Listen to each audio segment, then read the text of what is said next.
YouTube, and welcome back to my FIFA 16 Hull City career mode. Today we start Season 2 in Episode 10. As you can see, we're just in the loading screen for the start of Season 2, so this season we will be playing in the Europa League, which, as this season may be the final one, I would like to get quite far, if not win it.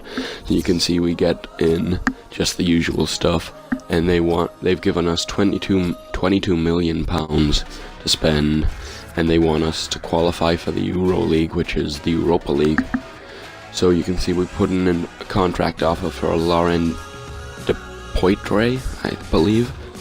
I don't know why I waited this long, but I deleted that, deleted those two emails, the two players wanting to play, and then I decided to bring Miazga back on loan on a 1-year loan deal. So then you can see we get into the first preseason tournament game. I was just simming it this time rather than playing. So we're against Deportivo de La Coruña, and Adu Baggio puts us in the lead in the 29th minute. And you can see into the second half, Mbakani makes it 2-0, and Brian Lenihan makes it 3 in the 66th minute. So Mosquera pulls one back for Deportivo, but that was how that game finished. Then we get into the second game against PSV and go 1-0 down in the 3rd minute to a Locadia goal.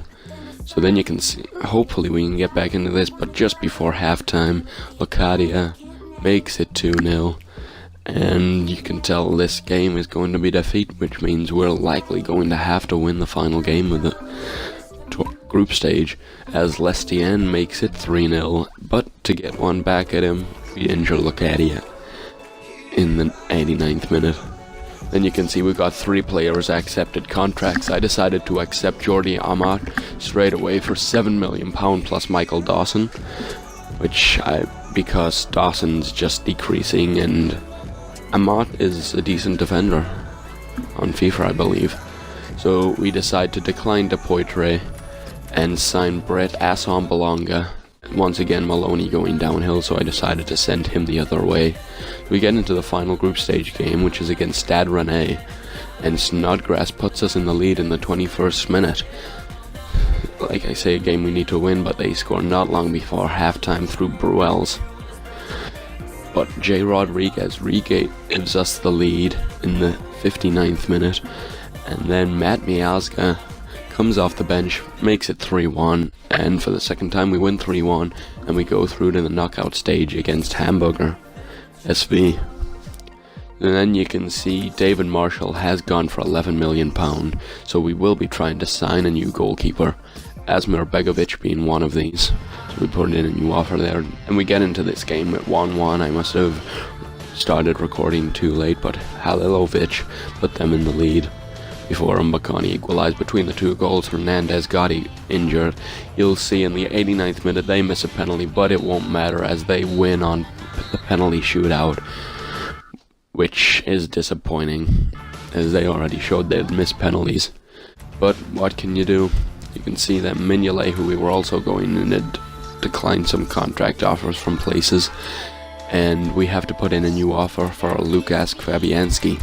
Now, as our offer was unacceptable, he's another keeper I'll be looking at. We have a couple loan offers accepted from Manchester United. I decided to go with Timothy Fosu-Mensah over Mbai Niang. I believe we have enough strikers in the club, so I went with the midfielder, as I decided to make it more realistic, because we've already got Miazga, and you're only allowed 2 domestic loans, I believe, in England, and only 1 from each club, so we couldn't have had them both anyway. So you can see I looked there because Mignolet was taking so long to reply, but the next day he decided to accept. So for £7 million we've signed Simon Mignolet, which I believe is a decent replacement. He's the same overall as Marshall, a few years younger, and we've signed him for £4 million at less than what we sold Marshall for. So you can see Leicester coming from Will Hughes, who I have on the transfer list. I decided to ask for the £4 million, which I bought him for back in January.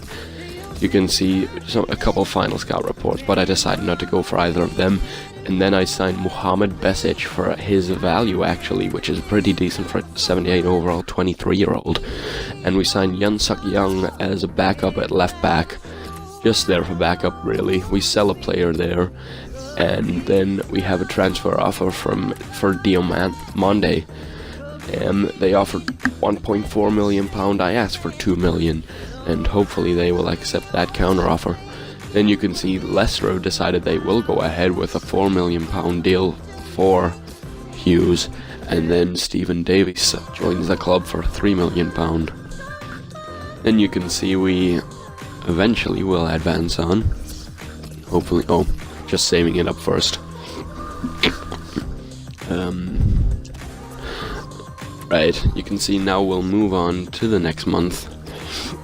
We will get a training injury for 6 weeks. The player's out. I didn't see who that was. And then we got Darren Fry in the youth academy, who is still looking decent. You can see we're just getting into the end of changing some squad numbers. Besic can have Diamandes, as he will be leaving.